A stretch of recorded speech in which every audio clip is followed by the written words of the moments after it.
여러분, 누군가가 나를 만만한 사람으로 규정하는 데는 단세 번이면 충분하다고 합니다.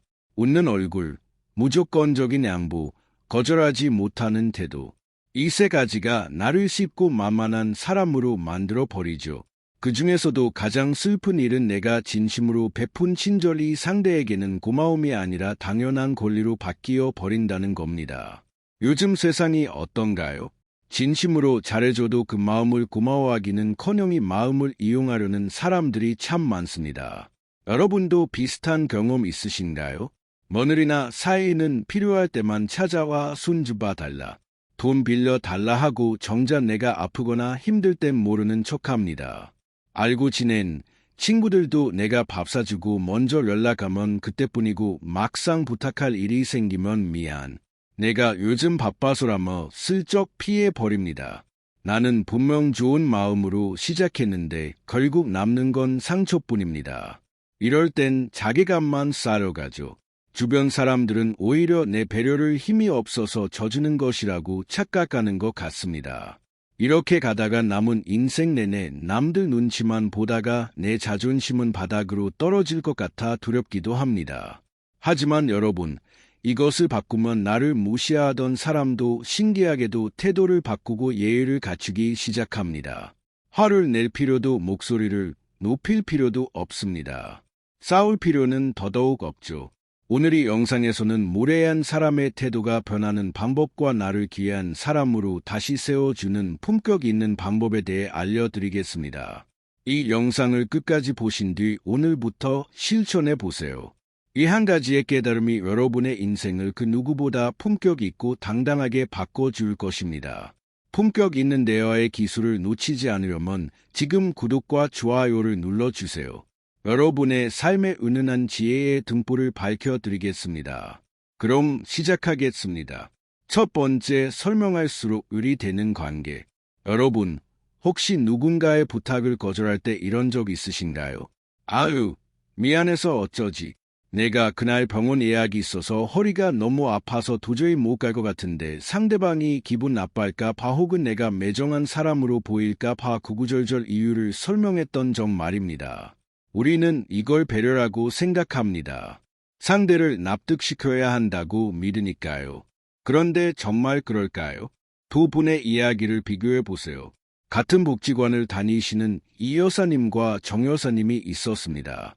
하지만 사람들이 대하는 태도는 완전히 달랐죠. 복지관에서 바자회 준비를 할 때였습니다. 회원들은 이 여사님에게 김밥 준비를 부탁했습니다. 하지만 이 여사님은 이렇게 말했습니다. 요즘 무릎이 안 좋아서 오래 서 있기 힘들어서요. 김밥은 어렵고 대신 앉아서 할 수 있는 일은 도와드릴게요. 회원들은 자연스럽게 받아들였고 이 여사님은 당일 계산대를 맡으셨죠. 반면 정 여사님에게는 잡채 준비를 부탁했습니다. 정 여사님도 요새 손목이 아팠지만 거절하지 못했습니다. 괜찮아요? 할 수 있어요. 하며 며칠을 고생하며 준비했고 손목은 더 아파졌습니다. 다음 행사를 또 준비해야 했을 때 또 회원들은 정 여사님을 찾았습니다. 하지만 이번엔 정 여사님이 구구절절 설명하며 이야기했습니다. 지금 손목이 아프긴 한데 병원도가 봐야 하고 사실 지난번에도 행사할 때도 힘들었어서 무리하지 말아야 할 것 같은데 회원들이 물었습니다. 그럼 하시는 건가요? 안 하시는 건가요? 정 여사님은 결국 하겠다고 했지만 내키지 않는 티가 역력했습니다. 두 분의 차이가 뭐였을까요? 이 여사님은 양해를 구하면서도 눈치 보지 않았습니다. 당당하게 자신의 상함을 말하고 할 수 있는 일과 없는 일을 명확히 구분했습니다. 반면 정 여사님은 손목이 아프다고 길게 설명하면서 본인의 기준은 없었습니다. 사람들은 명확한 거절을 더 존중합니다. 어정쩡한 수락보다 분명한 거절이 관계를 더 건강하게. 인간관계의 권력 구조를 연구한 심리학자들은 말이 길어질수록 권위는 떨어진다고 말합니다. 높은 위치에 있는 사람, 존중받는 사람일수록 말수가 적고 설명하지 않습니다. 반면 눈치를 보는 사람일수록 말이 많아지고 말이 빨라집니다. 오해를 풀고 싶어서, 이해받고 싶어서 마음이 조급해지기 때문입니다. 내가 구구절절 설명하는 그 순간 상대방은 무의식적으로 느끼게 됩니다. 아, 이 사람은 내 허락을 구하고 있구나라고. 그때부터 무시가 시작되게 됩니다. 여러분의 그 친절한 설명이 여러분을 만만한 사람으로 대하게 만든다는 걸 기억하십시오. 왜냐하면 이유를 대는 순간 그것은 결정이 아니라 협상이 되기 때문입니다. 내가 이유를 말하면 상대는 그 이유를 해결하려고 들 겁니다. 마치 병원이에요. 그럼 시간 바꾸면 되잖아. 같이 말이죠. 잘해주면서도 무시당하지 않는 사람은 호의로 움직이지만 경계는 분명합니다. 친절하되 자기를 깎아내리지 않습니다. 도와주되 기준을 버리지 않습니다. 이 태도가 사람에게 분명한 신호를 줍니다. 이 사람은 친절하지만 만만하지 않다. 그래서 상대는 선두부터 살피게 됩니다. 정학경 선생님은 이렇게 말씀하셨습니다. 사람을 도우되 스스로를 잃지 마라. 친절은 자기를 낮추는 것이 아니라 상대를 높이는 것이다. 그리고 선생님은 제자들에게도 이렇게 가르치셨습니다. 관계를 유지하기 위해 기준을 버리지 마라. 기준을 버린 관계는 오래가지 못한다. 오늘부터는 거절할 때 길게 이야기하지 마십시오. 이해를 구하는 설명은 하지 않아도 됩니다. 어절할 때는 그건 좀 어렵겠습니다. 오늘은 다른 약속이 있습니다. 하며 간단히 말하고 사실만 말하세요. 마치 오래된 나무가 뿌리는 깊지만 가지는 유연하듯 여러분의 기준은 단단하되 표현은 부드럽게 하는 겁니다. 그러면 사람들은 이 사람은 친절하지만 경계가 분명하구나. 도와주지만 기준이 있구나라고 생각할 것입니다. 두 번째, 화내지 말고 조용히 문을 닫아라. 여러분은 섭섭한 일이 있을 때 어떻게 하시나요? 내가 너한테 어떻게 했는데 이럴 수 있어. 이렇게 따지거나 화를 내시나요? 하지만 말로 해서 바뀌는 사람은 거의 없습니다. 오히려 애또 잔소리하라며 길을 닫아버리거나 적반장으로 나오는 경우가 태반이죠. 진짜 나를 지키는 사람들은 어떻게 행동할까요? 이들은 관계를 바로잡을 때 목소리를 높이지 않습니다. 대신 아주 조용하고 우아하게 행동의 주파수를 이렇게 바꾸죠. 여기 송할아버지와 옆집에는 젊은 직장인 김씨가 이웃으로 살고 있었습니다. 송할아버지는 마음이 넉넉하신 분이셨습니다. 김씨가 출장을 가면 화분에 물을 주셨고 택배가 오면 대신 받아 주시기도 했습니다. 과일을 사면 나눠 먹었죠. 김씨는 처음엔 정말 고마워했습니다. 명절 때마다 선물을 드리고 주말엔 청소를 도와드렸습니다. 하지만 1년쯤 지나자 조금씩 행동이 달라졌습니다. 택배를 송할아버지 집 주소로 받기도 하고 미리 말도 없이 택배가 오기도 했죠. 청할아버지가 연락하면 그제야 받으러 가고 고맙다는 인사도 점점 줄었습니다. 출장을 가기라도 하면 화분에 물 주기도 송할아버지가 알아서 해주실 것이라 당연히 생각했습니다. 송할아버지는 자신의 친절이 당연한 것이 되어 버렸다는 걸 깨닫곤 다음날부터 송할아버지는 이렇게 행동했습니다. 복도에서 마주치면 예전과 똑같이 웃으며 인사했지만 예전처럼 먼저 말을 걸지는 않았습니다. 김씨가 출장을 간다고 말하면 예전처럼 들었습니다. 하지만 화분물 주기를 자청하지는 않았죠. 택배가 와도 따로 연락하지 않으십니다. 김씨가 물어보면 그자야 있다고 말해 주었습니다. 처음 일주일은 김씨도 별로 신경 쓰지 않았습니다. 하지만 2주가 지나자 뭔가 달라졌다는 걸 느꼈죠. 총할아버지가 예전과 똑같이 웃으시지만 뭔가 거리가 느껴졌습니다. 설명도 없었고 다툼도 없었지만 관계의 무게가 바뀌었다는 것을요. 성할아버지는 예전처럼 웃으시되 예전처럼 다 주지는 않으셨습니다. 김씨는 본능적으로 느꼈습니다. 아, 할아버지는 내가 함부로 대할 수 있는 분이 아니셨구나. 김씨가 조심스럽게 찾아갔습니다. 그동안 너무 당연하게 생각했다며 사과했습니다. 택배는 자기 집으로 받았고 출장 갈 때 미리 부탁드려도 되는지 여쭤봤습니다. 감사 인사도 빠뜨리지 않았죠. 상대는 나를 만만하게 봤던 걸까요? 마치 내가 언제든 열려있는 24시간 편의점 같았기 때문입니다. 언제 가도 문이 열려있고 무엇을 요구해도 다 들어주는 곳 말이죠. UC 버클리 대학 관계 심리학과에서 관계 설정 방식에 대한 연구를 했습니다. 사람들을 세 그룹으로 나누어 첫 번째 그룹은 감정적으로 대응하게 했습니다. 천을 넘으면 화를 내고 따지고 서운하다고 말했습니다. 두 번째 그룹은 참고 계속 받아줬습니다. 세 번째 그룹은 숭할아버지처럼 조용히 물러섰습니다. 6개월 후 각 그룹의 관계 변화를 추적했더니 첫 번째 그룹의 절반은 관계가 완전히 끝났습니다. 감정 싸움이 되면서 서로 상처만 남았죠. 그리고 절반은 관계가 유지됐지만 겉으로는 괜찮은 척하나 속으로는 불편한 관계가 됐습니다. 두 번째 그룹은 더 나빠졌습니다. 상대방이 계속 선을 넘었습니다. 아무 변화가 없으니 괜찮은 줄 알고 더 심해진 것이죠. 하지만 세 번째 그룹은 완전히 달랐습니다. 80% 이상의 관계가 개선되었죠. 오히려 상대방이 스스로 태도를 바꿨습니다. 연구팀은 이렇게 결론 내렸습니다. 가장 강력한 신호는 말이 아니라 행동의 변화라고 말이죠. 여러분 이제부터는 그 편의점의 셔터를 조용히 내리십시오. 설교 선언을 하라는 게 아닙니다. 그저 어제와 똑같이 웃으면서 인사하되 겉으로는 아무 변화가 없어 보이지만 멀쩡해 제공하던 서비스를 중단하는 것이죠. 이 싸늘한 거리감이 상대에게 본능적인 불안함을 심어줍니다. 내가 선을 넘으면 언제든 문이 닫힐 수 있겠구나. 이 깨달음이 생기는 순간 상대방은 알아서 예의를 차리게 됩니다. 다산 정약용 선생님은 위험은 있으되 사납지 않아야 한다고 말씀하셨습니다. 상대가 무례하게 굴면 말로 가르치는 것이 아니라 한 발자국 뒤로 물러서 그 사람에게 쏟던 정성과 시간을 거두어 드립니다.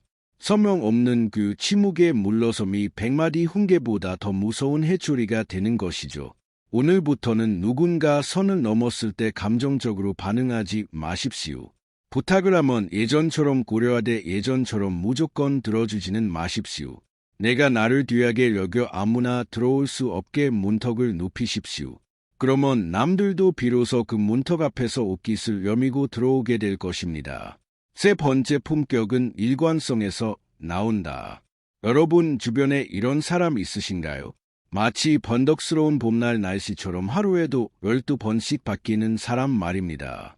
제 주변에는 딱 그런 분이 있으십니다. 직장 상사분이셨는데 기분이 좋은 날은 정말 세상 없는 후인이었습니다. 그런데 다음날 주식이 좀 떨어졌거나 집에서 안 좋은 소리라도 듣고 온 날이면 완전히 다른 사람이 되었죠. 어제 그 천사 같던 사람은 온데 간데 없고 오늘은 저승사자가 앉아 있는 겁니다. 이런 분과 같이 일하면 어떨까요? 일이 힘든 게 아니라 매일 아침 그분의 기분을 살피느라 피가 마릅니다. 여기 김 여사님과 당 여사님이 있습니다. 먼저 김 여사님 집에는 손주가 주말마다 놀러 옵니다. 그날도 기분이 참 좋았죠. 그래서 손주에게 용돈도 5만 원씩 주고 장난감도 마구 사주고 뭐든 하게 해줬습니다. 하지만 무릎이 쑤시거나 며느리한테 서운한 일이 생겨 기분이 좋지 않은 날은 손주가 떠들기만 해도 화를 냈습니다. 시끄러봐. 저리 가 있어. 용돈을 달라고 하면 핀잔을 줬죠. 맨날 돈만 달라 하고 요즘 애들은 버릇이 없어. 손주는 혼란스러우십니다. 지난주엔 다 사준다더니 이번엔 애 화를 내는지 이해할 수 없었습니다. 이런 일이 반복되자 손주는 김 여사님을 좋아하지 않게 됐습니다. 그저 용돈 받을 때만 알랑거릴 뿐 속으로는 이렇게 생각했죠. 원래 할머니는 성격이 이상해. 할머니 기분 좋을 때만 까라지. 반면 박 여사님은 기분이 좋든 나쁘든 늘 똑같았습니다. 손주 용돈은 정해진 날에만 주었죠. 기분이 좋아도 더 주지 않았고 기분이 나빠도 줄이지 않았습니다. 몸이 힘들 때는 차분히 말했습니다. 하임이가 오늘은 좀 쉬어라겠구나. 다음 주에 놀러오렴.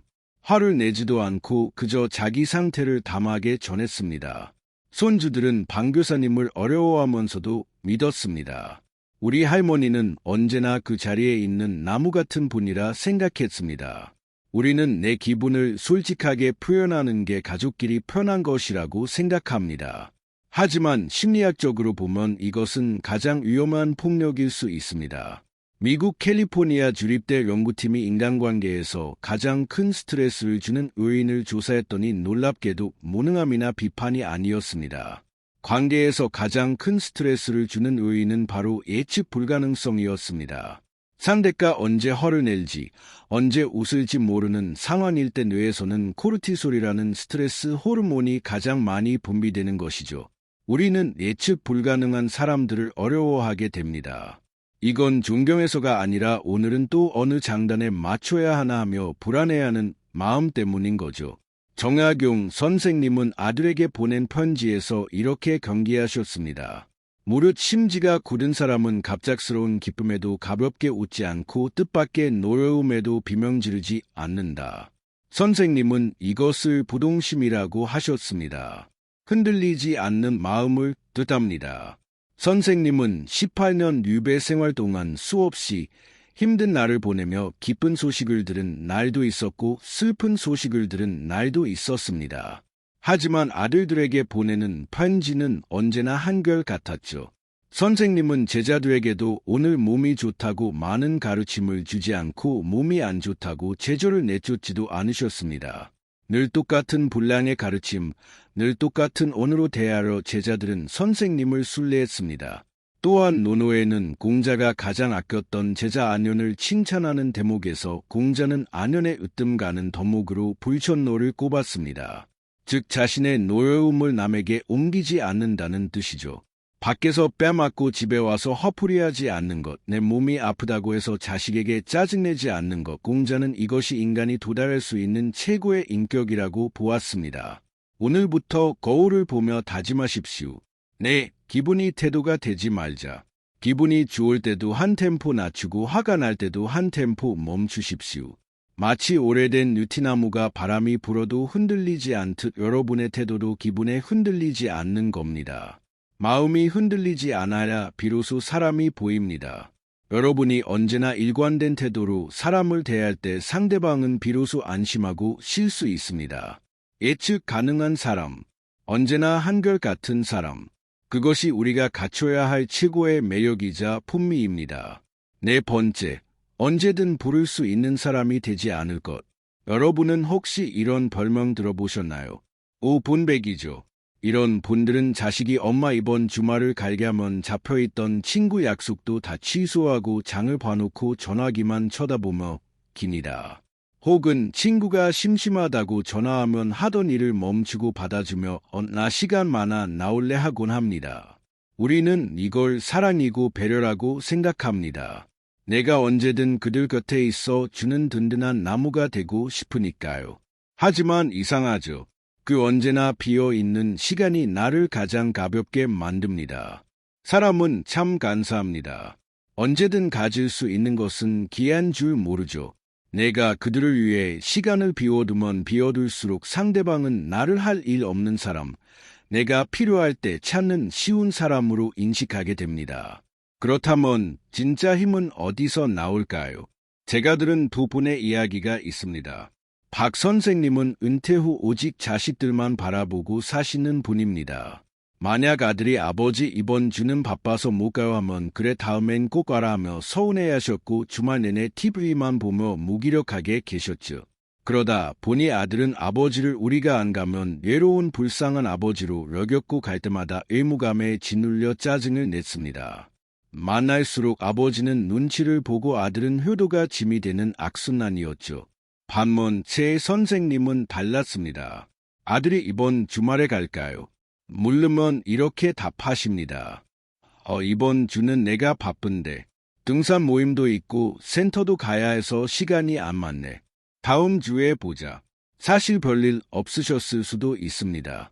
하지만 제 선생님은 자식을 기다리는 대신 당신의 삶을 채우셨습니다. 그러자 아들의 반응이 완전히 달라졌습니다. 아버지는 참 멋있게 사시네.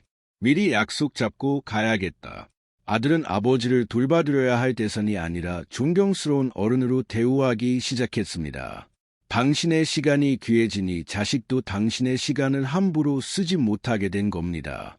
무시당하지 않는 진짜 힘은 함께 있는 시간이 아니라 혼자서도 바쁜 시간에서 나옵니다. 정약 선생님은 무려 18년 동안 강진에서 유배 생활을 했습니다. 가족과 떨어져 철저히 혼자가 되었죠. 보통 사람이라면 외로움을 미치거나 한양에 있는 지인들에게 편지를 보내 제발 나 좀 살려달라고 매달렸을 겁니다. 하지만 선생님은 그러지 않았습니다. 이 고독한 시간을 자신을 안성하는 시간으로 바꿨습니다. 혼자서 500권이 넘는 책을 썼고 스스로의 학문을 갈고 닦았습니다. 선생님은 아들에게 보낸 편지에서 이렇게 말하셨습니다. 무릇 소인은 혼자 있을 때 잡생각을 하고 근심에 빠지지만 군자는 혼자 있을 때 자신을 삼가고 내면을 채운다. 또한 공자는 말했습니다. 군자가 주모하지 않으면 이염이 서지 않는다. 사람이 자기 중심 없이 가벼우면 남들이 그를 어려워하거나 존경하지 않는다고 말이죠. 막 선생님처럼 오직 자신만 바라보며 내 삶을 비워두는 것은 스스로를 깃털처럼 가볍게 만드는 일입니다. 바람이 불면 날아가고 자식이 오라 하면 오고 가라 하면 가는 깃털 말입니다. 반면 제 선생님처럼 자기 일정, 자기 취미, 자기 삶으로 꽉 채워진 사람은 무거운 사람입니다. 삶의 무게 중심이 단단히 잡혀 있으니 자식이라 해도 그를 함부로 오와 가라 할 수 없는 것입니다. 이것이 바로 위험입니다. 여러분의 시간을 가볍게 쓰지 마십시오. 그래야 남들도 여러분을 결코 가볍게 보지 못합니다. 자식이나 친구가 시간 되세요라고 물으면 2주 만에 응대 하지 마시고 단력을 보는 척하며 뜸을 들여보세요. 그리고 가끔은 미안하지만 이번엔 내가 성약이 있네 라고 거절도 하는 거죠. 상대방에게 나도 내 인생이 있어서 바쁜 사람이야 라는 인식을 심어주는 겁니다. 역사적이게도 여러분이 그들을 필요로 하지 않을 때 그들이 여러분을 가장 필요로 하게 될 것입니다. 여러분의 하루를 그 없이도 완벽하게 행복한 것들로 채워가세요. 그것이 무시당하지 않고 나의 자존감을 세우는 최고의 방법입니다. 5번째, 먼저 나서는 순간 하인이 된다.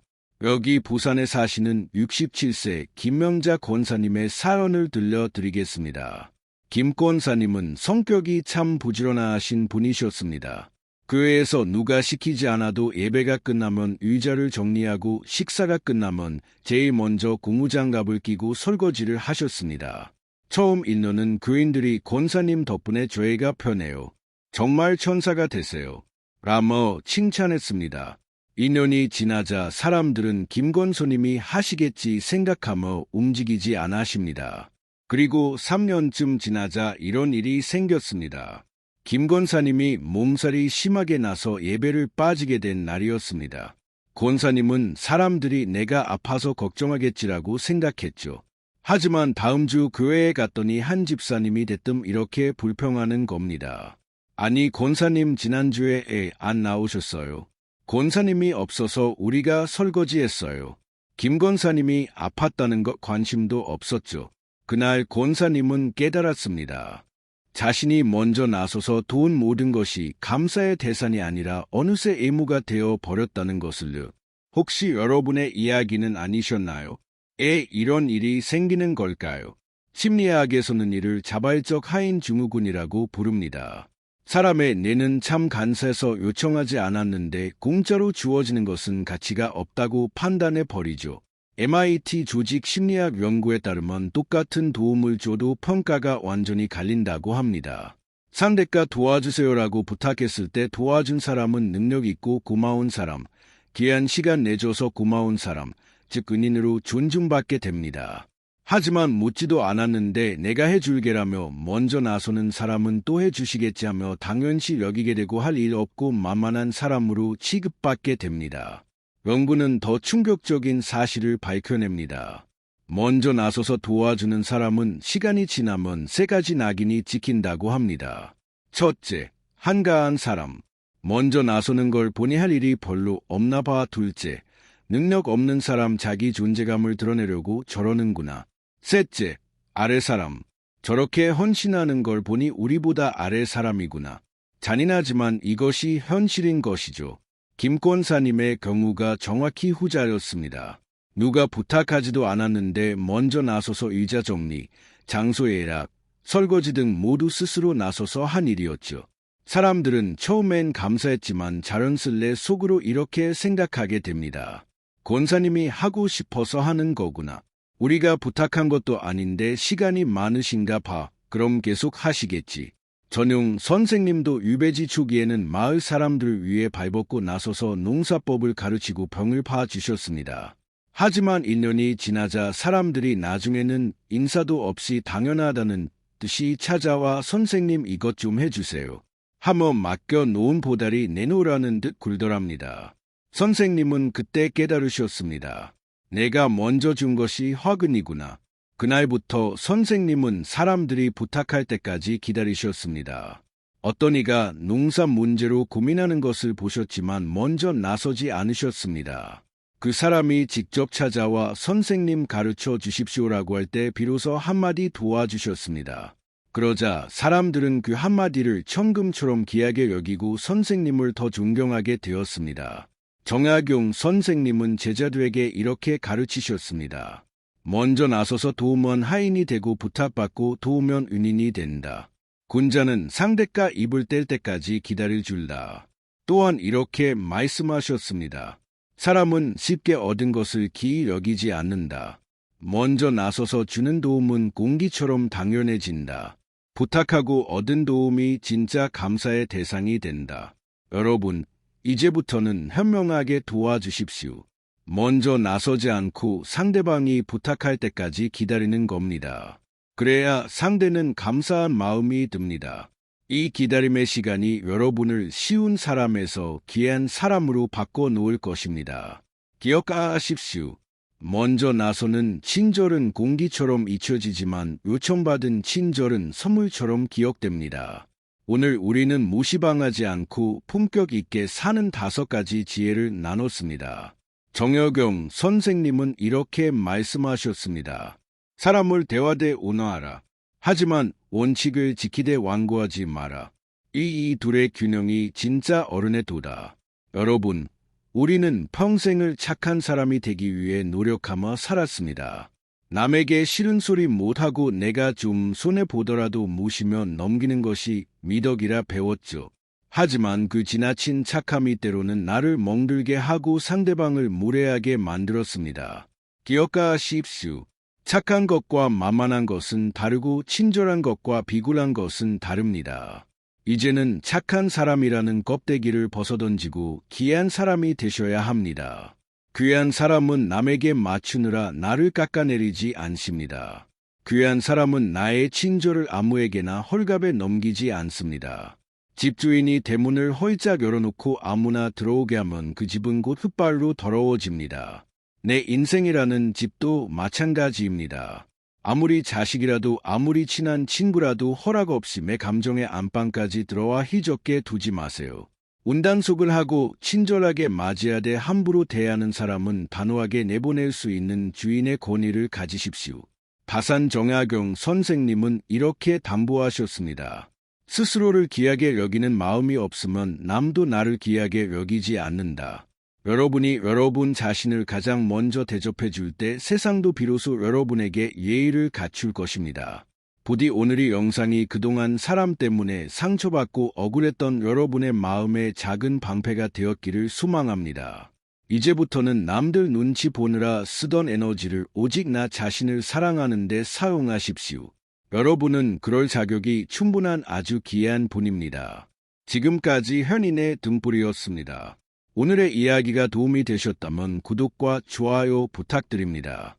앞으로도 더 깊이 있는 영상으로 여러분의 길을 환하게 밝혀드리겠습니다. 남은 하루 누구보다 자신을 아껴주는 행복한 시간 보내세요.